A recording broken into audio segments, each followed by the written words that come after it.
ഈശോ മിശിഹായ്ക്ക് സ്തുതിയായിരിക്കട്ടെ. ഞാൻ മാണിപ്പറമ്പിലച്ചൻ. പെസഹ വ്യാഴം. പെസഹ വ്യാഴാഴ്ചയുമായി ബന്ധപ്പെട്ട തിരുക്കർമ്മങ്ങളുടെ ചില പൊരുളുകൾ മാത്രം വ്യക്തമാക്കാൻ ആഗ്രഹിക്കുകയാണ്. അന്ത്യവിരുന്ന് അല്ലെങ്കിൽ ഒടുവിലത്തെ അത്താഴം എന്ന് പറയുന്ന ആ മഹൽ സംഭവത്തിന് 2 ഭാഗങ്ങളുണ്ടായിരുന്നു. ഒന്നാമത്തെ ഭാഗം രേഖപ്പെടുത്തിയിരിക്കുന്നത് യോഹന്നാന്റെ സുവിശേഷം 13 മുതൽ 17 വരെ അധ്യായങ്ങളിലാണ്. രണ്ടാമത്തെ ഭാഗം രേഖപ്പെടുത്തിയിരിക്കുന്നത് സമാന്തര സുവിശേഷങ്ങൾ എന്നറിയപ്പെടുന്ന മത്തായി, മർക്കോസ്, ലൂക്ക, യോഹന്നാൻ. രണ്ടാമത്തെ ഭാഗത്താണ് വിശുദ്ധ കുർബാനയുടെ സ്ഥാപനമുള്ളത്. ഒന്നാമത്തെ ഭാഗത്ത് യോഹന്നാന്റെ സുവിശേഷം 13 മുതൽ 17 വരെ പറഞ്ഞല്ലോ. 13ാമത്തെ അധ്യായത്തിൽ ഈശോ ശിഷ്യന്മാരുടെ കാൽപാദങ്ങൾ കഴുകുന്ന രംഗത്തോടുകൂടിയാണ് തുടങ്ങുന്നത്. അത് അവസാനിക്കുന്നത് മഹാപുരോഹിത പ്രാർത്ഥനയോടുകൂടിയാണ് യോഹന്നാന്റെ സുവിശേഷം 17ാമത്തെ അധ്യായത്തിൽ. ഈ സംഭവത്തിന്റെ പ്രത്യേകിച്ച് ഈശോ ശിഷ്യന്മാരെ കാൽപാദങ്ങൾ കഴുകുന്ന തൊട്ട് മഹാപുരോഹിത പ്രാർത്ഥന വരെയുള്ള ആ സംഭവത്തിന്റെ ചില പൊരുളുകളാണ് ഞാൻ നിങ്ങളുടെ മുമ്പിൽ അവതരിപ്പിക്കുന്നത്. ഒന്നാമതായി അവര് ഈ അന്ത്യത്താഴത്തിൽ ഇരുന്ന വിധം നിലത്താണ് ഇരിക്കുന്നത്. നിലത്ത് ഒരു കിടക്കയിട്ടോ പിന്നെ ഒരു തലയണ വെച്ച് ഈ തല ഇടത്തെ കൈകളിൽ വിശ്രമിക്കുന്ന തരത്തിൽ ഇങ്ങനെ ചരിഞ്ഞ് കിടക്കുകയാണ്. റിക്ലൈനിങ് എന്നാണ് പറയുക. നമ്മൾ ചാരുകസേര പറയില്ലേ, റിക്ലൈനിങ് ചെയർ, ചാരുകസേര ചരിഞ്ഞ്, അതുപോലെ റിക്ലൈനിങ് ആണ്. പെസഹ പോലെയുള്ള പ്രധാനപ്പെട്ട പെരുന്നാൾ ഭക്ഷണങ്ങൾ കിടന്ന് ഇങ്ങനെ ചാരിക്കിടന്ന് കഴിക്കണമെന്നാണ്. അപ്പോൾ ഈശോ നിലത്ത് ചാരിക്കിടന്ന്, അപ്പോൾ അങ്ങനെ ചാരിക്കിടന്ന് ഭക്ഷണം കഴിക്കുമ്പോൾ വലത്തുവച്ച് ഇരിക്കുന്ന ആള് നമ്മളിവിടെ നോക്കുകയാണെങ്കിൽ ഈശോയുടെ മടിയിലിരുന്ന് അവന് നെഞ്ചിലേക്ക് ചാരിക്കിടക്കാൻ തോന്നും. അങ്ങനെയാണ് ഈശോ സ്നേഹിച്ച ശിഷ്യനെ കാണുന്നത്. നമ്മൾ നിലത്തിരിക്കുന്നു അന്ത്യത്താഴത്തിൽ, എന്നാൽ ഇപ്പം നമ്മൾ കുർബാനയിൽ എഴുന്നേറ്റ് നിന്നുകൊണ്ടാണ് ചെയ്യുന്നത്. അതിന് കാരണം വിശുദ്ധ കുർബാന എന്ന് പറയുന്നത് അന്ത്യത്താഴത്തിന്റെ ആവർത്തനമല്ല. അന്ത്യത്താഴത്തിന്റെ ആവർത്തനമാണ് വിശുദ്ധ കുർബാന എന്ന് പലരും തെറ്റിദ്ധരിച്ചിട്ടുണ്ട്. അങ്ങനെ പല വ്യാഖ്യാനങ്ങൾ നൽകിയിട്ടുണ്ട്. അത് ശരിയല്ല. എല്ലാ സഭകളിലും, കത്തോലിക്ക സഭയിലുള്ള എല്ലാ സഭകളിലും, കത്തോലിക്ക സഭയ്ക്ക് പുറത്തുള്ള കത്തോലിക്ക പാരമ്പര്യമുള്ള സഭകളിലും എഴുന്നേറ്റ് നിന്നുകൊണ്ടാണ് കുർബാന. ഇങ്ങനെ നിലത്ത് ചാരിക്കിടന്നല്ല. കാരണം ഉത്തിതനുമായുള്ള കൂടിക്കാഴ്ചയാണ് വിശുദ്ധ കുർബാന. മത്തായിയുടെ സുവിശേഷം 28ാമത്തെ അധ്യായത്തിൽ 8 മുതൽ 10 വരെ വാക്യങ്ങളിൽ സ്ത്രീകൾ ഉത്തിതനെ ഉത്ഥാനം ചെയ്ത ദിവസം തന്നെ കാണുകയും അവന്റെ കാൽപാദം കെട്ടിപ്പിടിക്കുകയും ചെയ്യുന്ന രംഗമുണ്ട്. ഉത്തിതനുമായുള്ള കൂടിക്കാഴ്ചയാണത്. യോഹന്നാന്റെ സുവിശേഷം 20ാം അധ്യായം 1 മുതൽ 17 വരെ വാക്യങ്ങളിൽ മറിയം മഗ്ദലേന ഈശോയെ പിടിച്ചു വെക്കാനാണ്, ഉത്തിതനായ കർത്താവിനെ പിടിച്ചു വെക്കാൻ ശ്രമിക്കുന്നുണ്ട്.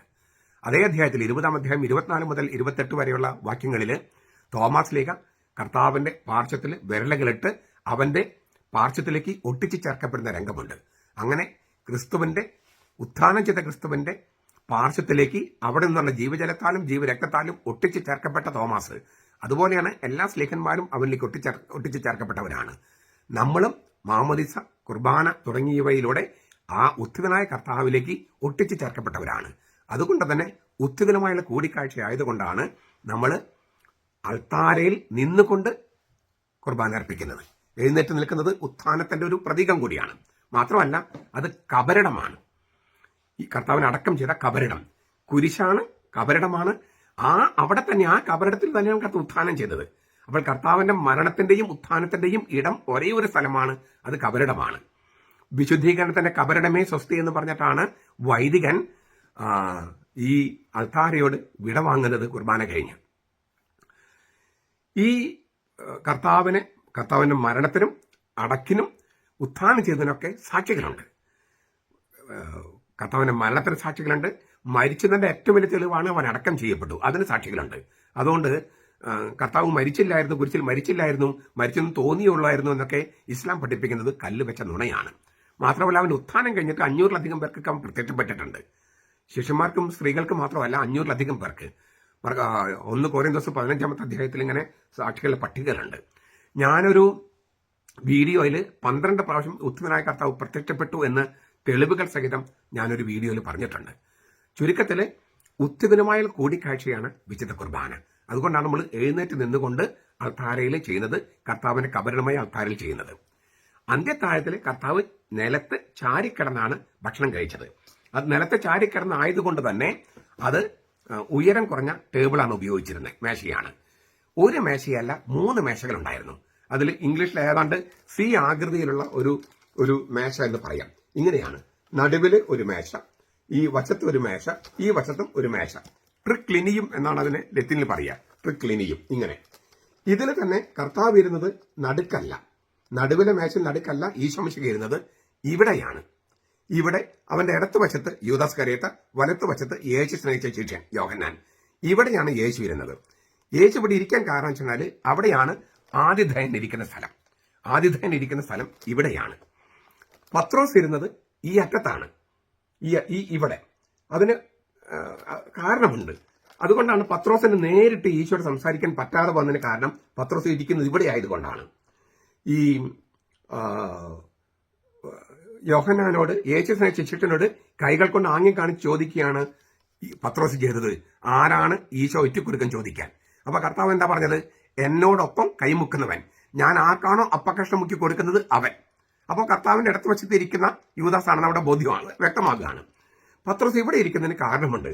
ഇവിടെ ഈ സ്ഥലമാണ് സേവകന് അല്ലെങ്കിൽ പരിചാരകനുള്ളത്, സെർവന്റ്. നിങ്ങളിൽ വലിയവനാകാൻ ആഗ്രഹിക്കുന്ന നിങ്ങളുടെ സേവകനായിരിക്കണം, ഒന്നാമനാകാൻ ആഗ്രഹിക്കുന്ന നിങ്ങളുടെ പരിചാരകനായിരിക്കണം എന്നൊക്കെ കർത്താവ് പറഞ്ഞിട്ടുണ്ട്. പത്രോസാണ് ഒന്നാമൻ, ആദ്യത്തെ മാർപ്പാപ്പ. അതുകൊണ്ട് സേവകന്റെ അല്ലെങ്കിൽ പരിചാരകന്റെ സ്ഥലത്ത് ഇരിക്കുകയാണ്. വാസ്തവത്തിൽ പരിചാരകന്റെ ചുമതലയായിരുന്നു എല്ലാവരുടെയും കാല് കഴുകുക. അതിന് പകരം ഈശോയാണ് എഴുന്നേറ്റ് കാലുകൾ കഴുകുന്നത്, ശിഷ്യന്മാരെ കാലുകൾ കഴുകുന്നത്. അത് ഞെട്ടിപ്പിക്കുന്ന ഒരു സംഭവമായിരുന്നു. അതിന്റെ ചില വ്യാഖ്യാനങ്ങൾ അല്ലെങ്കിൽ ചില അർത്ഥങ്ങൾ മാത്രം ഞാൻ പറയുകയാണ്. ഒന്ന്, ഈ പൗരസ്ത്യ ലോകത്ത് ആതിഥേയൻ അതിഥികളുടെ കാലുകൾ കഴുകി അവർ വീട്ടിലേക്ക് സ്വീകരിച്ചിരുന്നു. ആതിഥേയൻ അതിഥികളുടെ കാലുകൾ കഴുകി വീട്ടിലേക്ക് സ്വീകരിക്കും. സ്വർഗത്തിന്റെ ആതിഥേയനായ ഈശോ മിശിഹ ശിഷ്യന്മാരുടെ കാൽപാദങ്ങൾ കഴുകി, ഗസ്റ്റ് അതിഥികളുടെ കാൽപാദങ്ങൾ കഴുകി സ്വർഗത്തിലേക്ക് സ്വാഗതം ചെയ്യുന്നു എന്നുള്ളതാണ് ഒന്നാമത്തെ പൊരുൾ. രണ്ടാമത്തെ ഒരു അർത്ഥം എന്ന് പറയുന്നത് 13-ാമത്തെ അധ്യായത്തിൽ കാലുകൾ കഴുകുകയാണല്ലോ. 17-ാമത്തെ അധ്യായത്തിൽ മഹാപുരോഹിത പ്രാർത്ഥനയാണ്.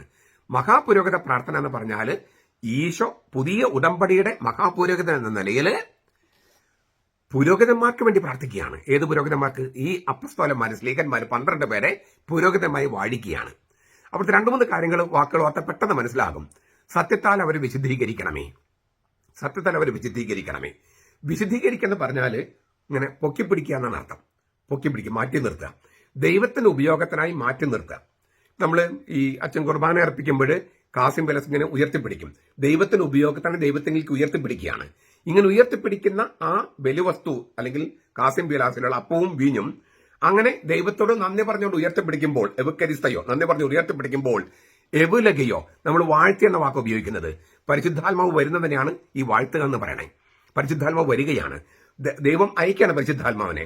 അപ്പോൾ ദൈവത്തിന്റെ ഉപയോഗത്തിനായി നമ്മൾ നന്ദിയോടെ ഈ വസ്തുക്കൾ ഉയർത്തിപ്പിടിക്കുമ്പോൾ ദൈവം അത് സ്വീകരിച്ച് ആ വസ്തുക്കളിലേക്ക് അവന്റെ ആത്മാവിനെ അയക്കുന്നു. എവുലകയോ വാഴ്ത്തുന്നു. ദൈവത്തിന്റെ പരിശുദ്ധാത്മാവ് വരുന്നതിനെയാണ് വാഴ്ത്തുക എന്ന് പറയണേ. അങ്ങനെ പരിശുദ്ധാത്മ വന്നിട്ട് അതിനെ ക്രിസ്തുവിന് ശരീരം രക്തമാക്കി രൂപാന്തരപ്പെടുത്തുകയാണ്. ഇതേ അർത്ഥം തന്നെയാണ് ഈ അവർ സത്യത്താൽ വിശുദ്ധീകരിക്കെന്ന് പറഞ്ഞാൽ ഈശോ മിശിഹ 12 പേരെ പിതാവിന്റെ ഉപയോഗത്തിനെ ഉയർത്തിപ്പിടിക്കുകയാണ്. പുരോഹിതന്മാരെ ഈശോ മിശിഹ സ്ലീഹന്മാരെ പുരോഹിതന്മാരായിട്ട് വാഴിക്കുന്ന രംഗത്ത് ഈ സ്ലീഹന്മാരെ ദൈവത്തിന്റെ ഉപയോഗത്തിനെ മാറ്റി നിർത്തുകയാണ്. അപ്പോൾ അവരെ സത്യത്താൽ മാറ്റി നിർത്തുകയാണ്. ദൈവത്തിന്റെ വചനമാകുന്ന സത്യം കൊണ്ട് അവരെ പുരോഹിതന്മാരായി മാറ്റി നിർത്തുകയാണ്. ഇതുകൊണ്ട് തന്നെയാണ് ഞാൻ ലോകത്തിന് വേണ്ടി അല്ല പ്രാർത്ഥിക്കുന്നത്, ലോകത്തിൽ നിന്ന് എനിക്ക് തന്നവർക്ക് വേണ്ടിയാണ് പ്രാർത്ഥിക്കുന്നത്. ഈ മഹാപുരോഹിത പ്രാർത്ഥന ലോകത്തുള്ള സകലർക്കും വേണ്ടിയല്ല, മറിച്ച് ലോകത്തിൽ നിന്നും പുരോഹിതന്മാരാകാൻ വേണ്ടി ക്രിസ്തുവിന് പിതാവ് നൽകിയവർക്ക് വേണ്ടിയാണ്. അപ്പൊ ഈ 12 പേരെ പട്ടം കൊടുത്ത് വാഴിക്കുന്ന കർമ്മമാണ് 17-ാമത്തെ അധ്യായത്തിൽ.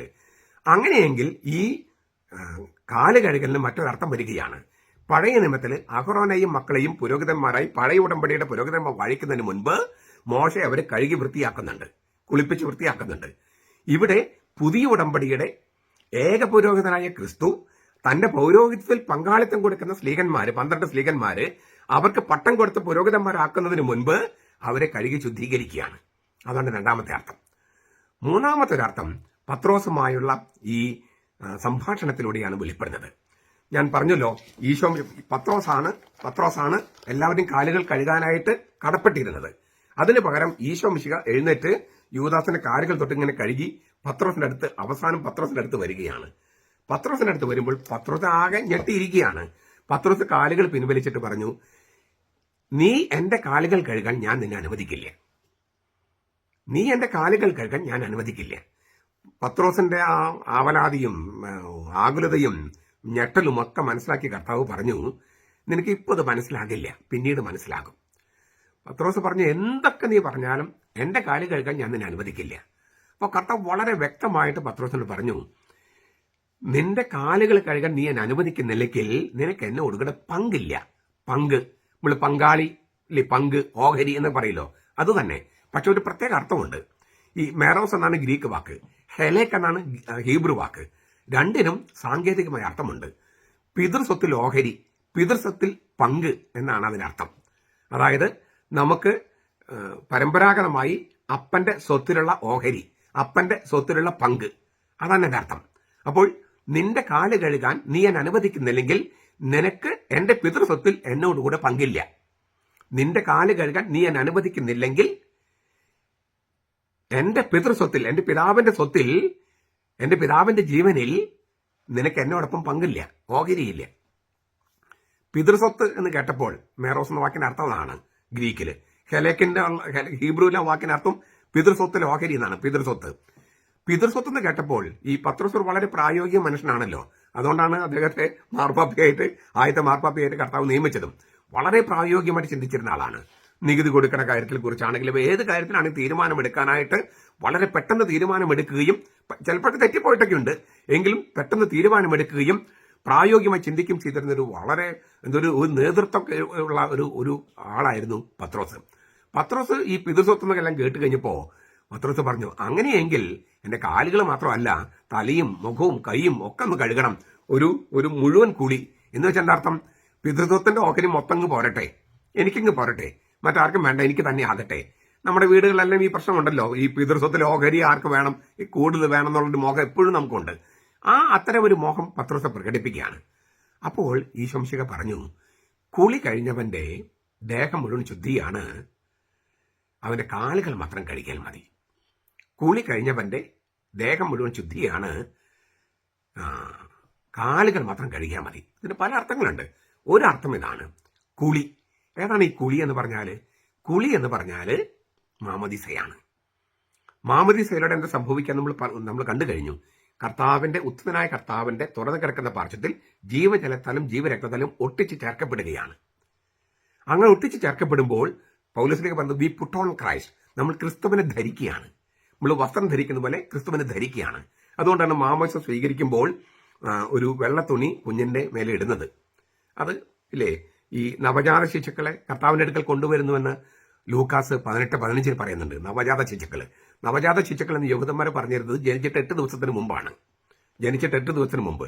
8ാം ദിവസം പരിച്ഛേദന കഴിഞ്ഞ പിന്നെ ശിശു എന്ന് പറയുക, നവജാത ശിശു എന്ന് പറയില്ല.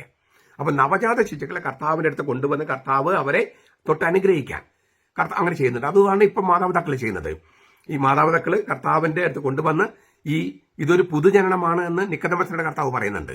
ജനനം നടക്കേണ്ടത് നമ്മൾ അമ്മയുടെ ഉദരത്തിൽ നിന്ന് ജനിച്ചു വീണ നിമിഷം, അമ്മ പ്രസവിച്ച നിമിഷം ആർക്കെങ്കിലും ഓർമ്മയുണ്ടോ? ഇല്ലല്ലോ, ഓർക്കാൻ പറ്റില്ല. ഇതുപോലെ തന്നെ മാമോദീസ, ശിശു മാമോദീസ എന്ന് പറയുന്നത് ഒരു പുതുജനനമാണ്. ആ പുതുജനനം നടന്ന നിമിഷം നമുക്ക് ഓർക്കാൻ പറ്റില്ല. അപ്പോൾ ചിലർ പറയും, മർക്കോസ് 16:17 പറഞ്ഞിട്ടില്ലേ വിശ്വസിക്കുന്നവന് സ്നാനം കൊടുക്കാൻ. അത് പുറജാതിക്കാരെ കുറിച്ചുള്ള കാര്യം പറയണേ. സുവിശേഷം കേട്ടിട്ട് പുറജാതിക്കാര് ക്രിസ്ത്യാനികളാകുകയാണെങ്കിൽ, പക്ഷെ അവരുടെ കാര്യത്തിൽ പോലും കർത്താവ് എന്താ പറഞ്ഞത്? 2 കാര്യങ്ങൾ പറഞ്ഞിട്ടുണ്ട്. യോഹന്നാന്റെ സുവിശേഷത്തിൽ പറഞ്ഞിട്ടുണ്ട്, നിങ്ങൾ എന്നെ തെരഞ്ഞെടുക്കുകയല്ല, ഞാൻ നിങ്ങളെ തെരഞ്ഞെടുക്കുകയാണ് ചെയ്തത്. അവിടെ പോലും, അതായത് വിജാതീയര് പോലും കർത്താവില് വിശ്വസിക്കണമെങ്കിൽ കർത്താവ് അവരെ തെരഞ്ഞെടുക്കണം. അതിന് പിന്നെയും അർത്ഥങ്ങളുണ്ട്. ഈ നിങ്ങളെ തെരഞ്ഞെടുത്തു എന്ന് പറയുന്നത് നമ്മൾ മനുഷ്യരാകാൻ തെരഞ്ഞെടുത്തുന്ന അർത്ഥം കൂടിയുണ്ട്. ഈ കത്തോലിക്ക മാതാപിതാക്കൾ ജനിക്കാനായിട്ട് നമ്മൾ തെരഞ്ഞെടുക്കുന്നു.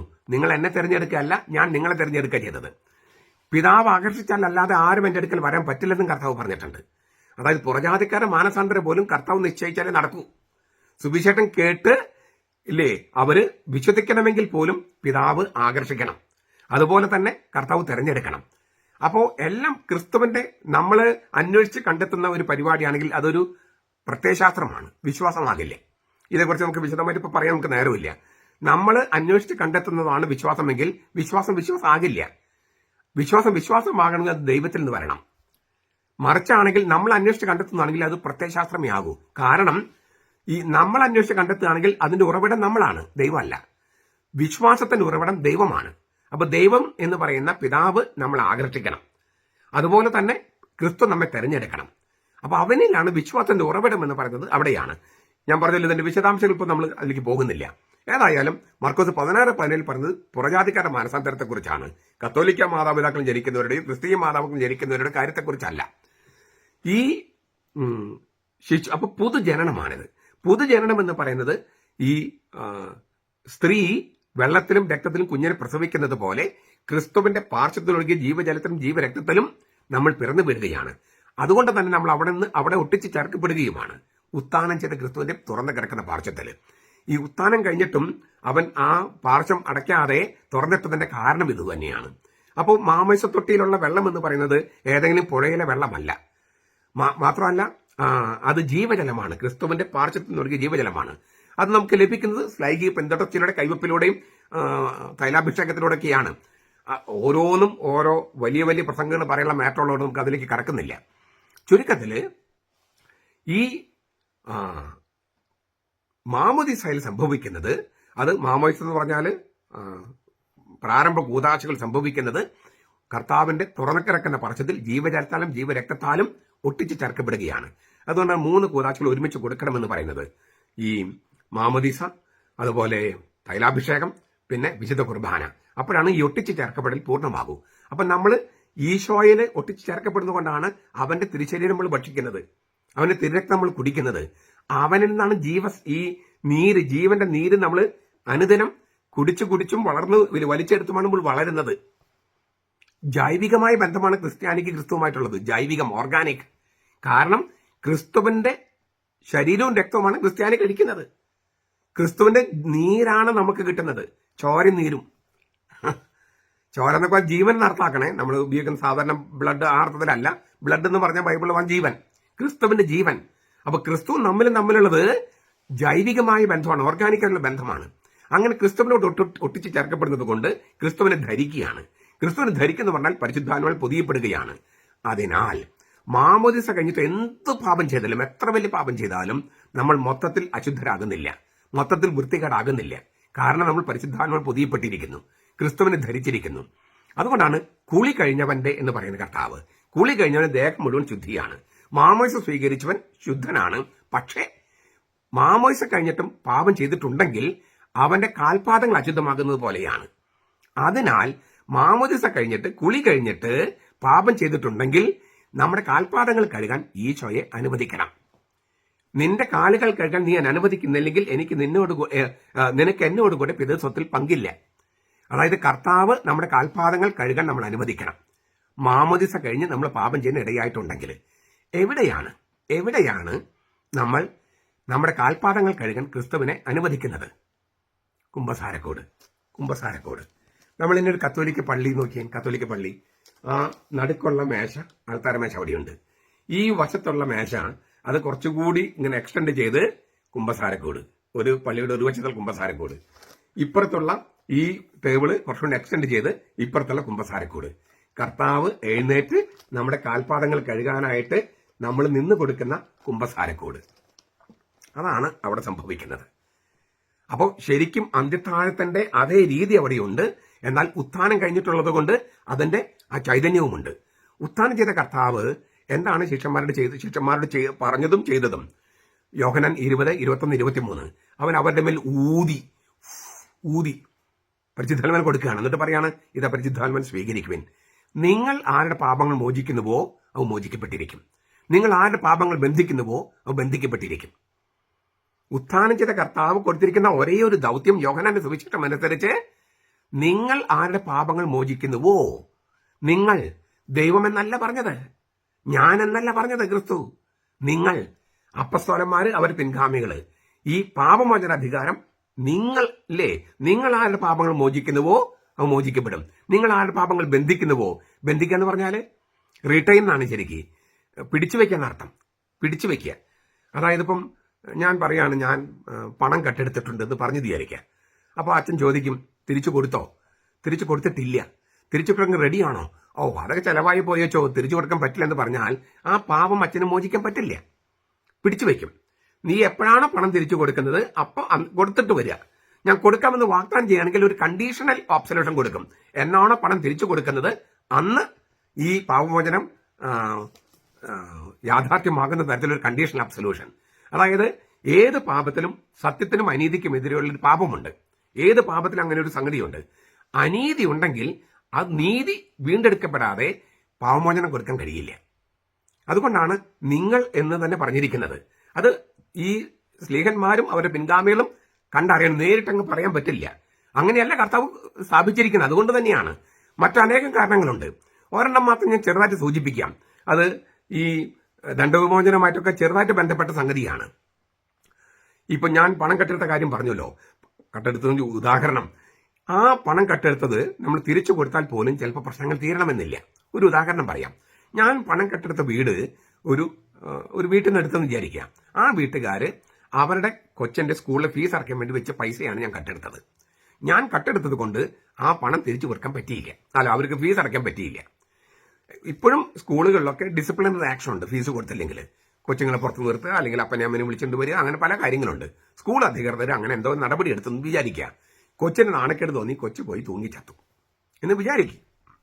നമ്മൾ പണം തിരിച്ചു കൊടുത്താൽ മാത്രം പ്രശ്നം തീരുമോ? ഇല്ല. ആ കുടുംബത്തിനുണ്ടായ നഷ്ടം വളരെ അധികമാണ്. മാനക്കേട് മാത്രമല്ല, ജീവനഷ്ടമുണ്ട്. ജീവൻ നഷ്ടപ്പെട്ടു. അപ്പൊ ഞാൻ പണം കട്ടെടുത്ത് തിരിച്ചു കൊടുത്താൽ മാത്രം മതിയോ? പോരാ. ഒരു ജീവൻ പോയതിന് പരിഹാരം ചെയ്യണ്ടേ?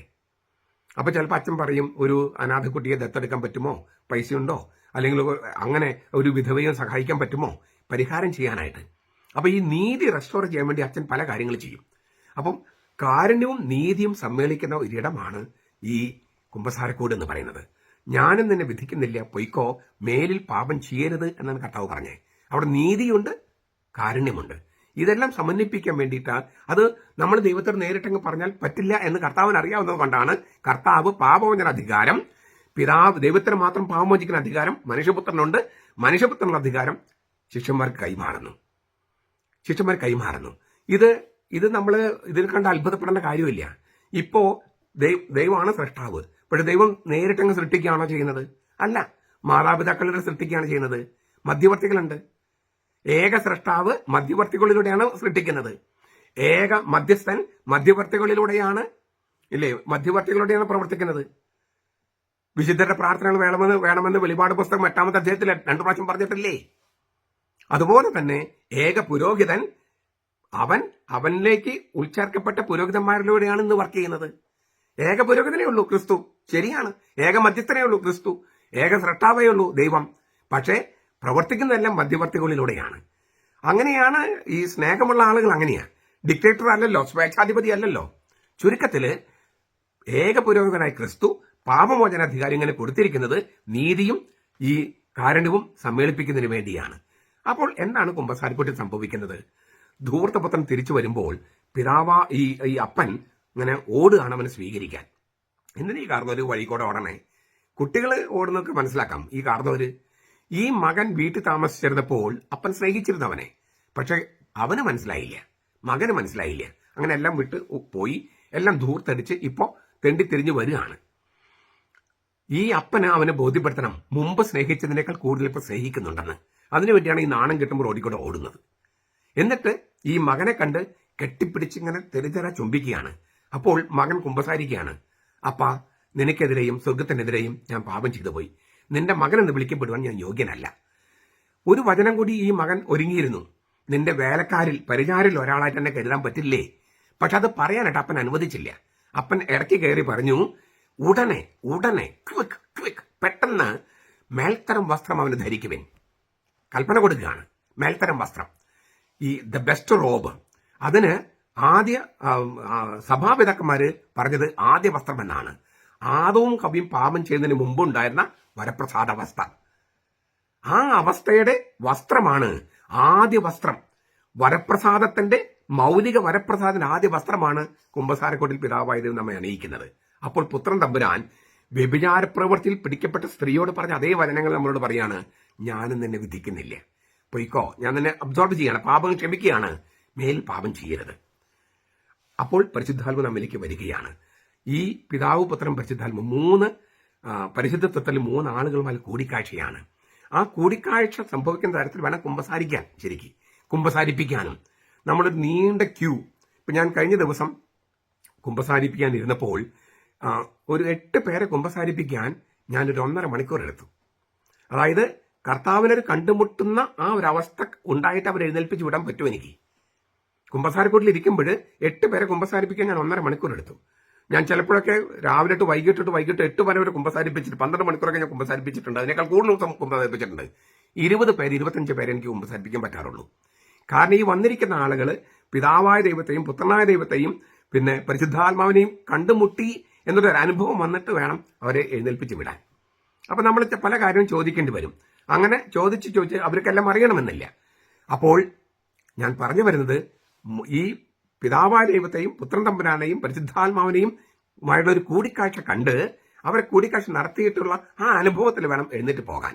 അപ്പൊ തന്നെ ഈ വ്യഭിചാരത്തിൽ പിടിക്കപ്പെട്ട ആ സ്ത്രീയെ പോലെ മേൽ പാപം ചെയ്യാനുള്ള സാധ്യതകൾ കുറയും.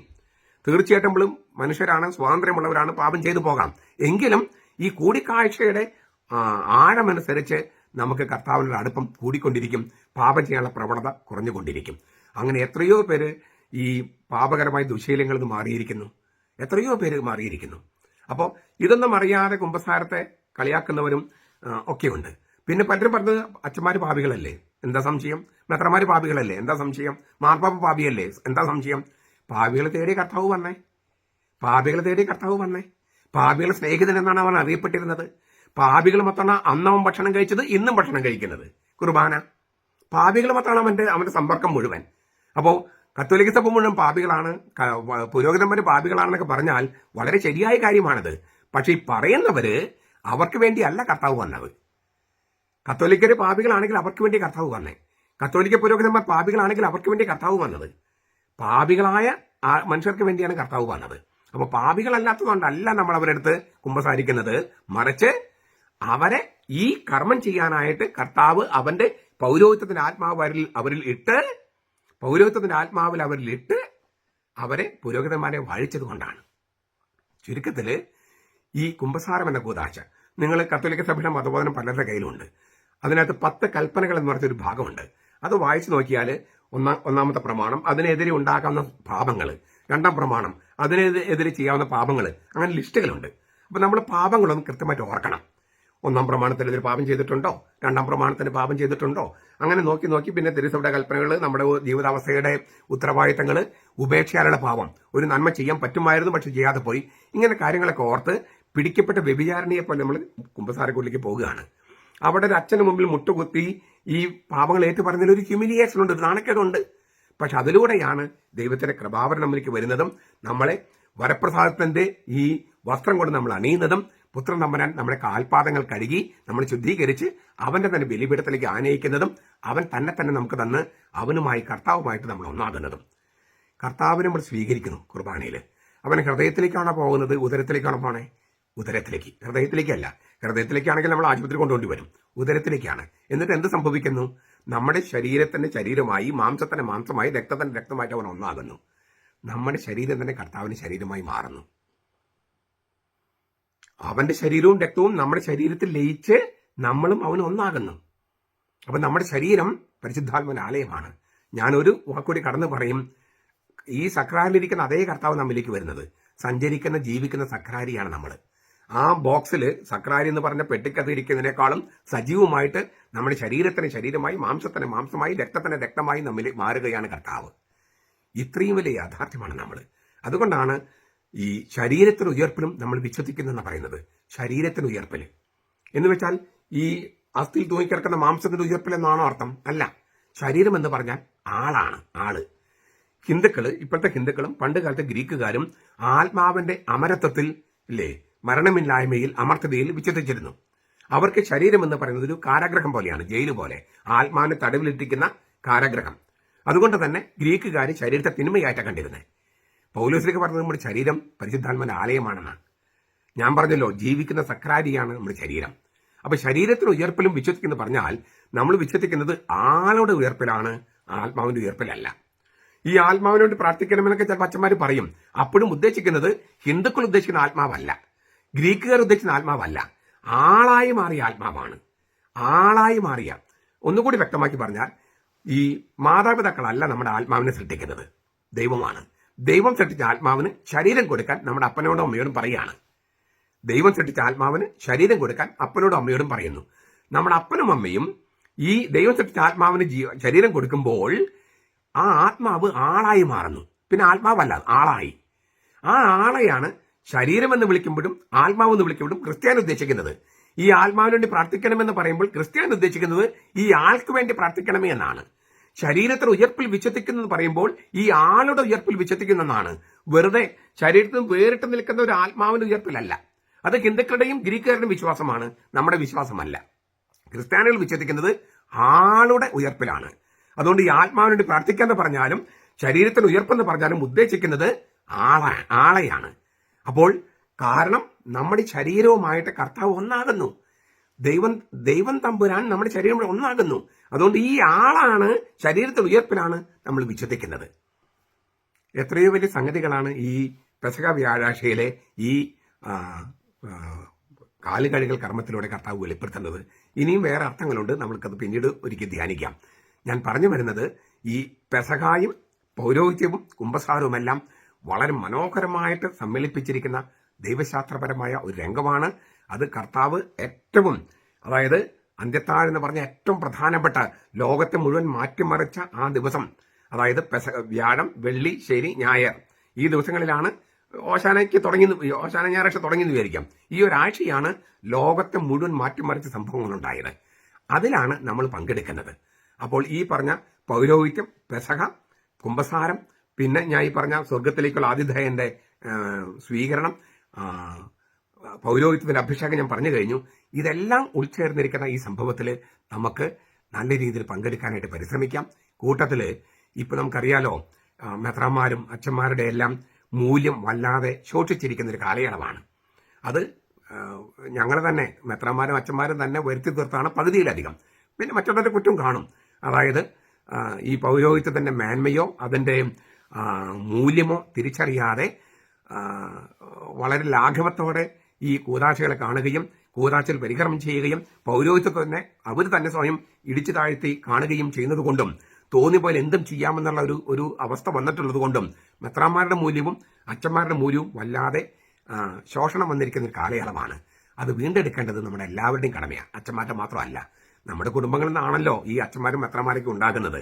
അതിനാൽ മെത്രാന്മാർക്ക് വേണ്ടിയും അച്ഛന്മാർക്ക് വേണ്ടിയും നന്നായിട്ട് പ്രാർത്ഥിക്കുകയും അവരിൽ പരിശുദ്ധാത്മ നിറവുണ്ടാകാനും അവർക്കൊരു വെളിവുണ്ടാകാനും എന്താണ് അവർ സ്വീകരിച്ചിരിക്കുന്നുള്ള ഒരു വെളിവുണ്ടാകാനും മുട്ടിപ്പായിട്ട് പ്രാർത്ഥിക്കാനും ഈ അവസരം ഉപയോഗപ്പെടുത്തണമെന്ന് ഞാൻ അഭ്യർത്ഥിക്കുന്നു. നമ്മുടെ കർത്താവ് ഈശോ മിശിഹായുടെ കൃപയും പിതാവായ ദൈവത്തിന്റെ സ്നേഹവും പരിശുദ്ധാത്മാവിന്റെ സഹവാസവും നാം എല്ലാവരോടും കൂടി ഉണ്ടായിരിക്കട്ടെ, ഇപ്പോഴും എപ്പോഴും എന്നേക്കും. ആമേൻ.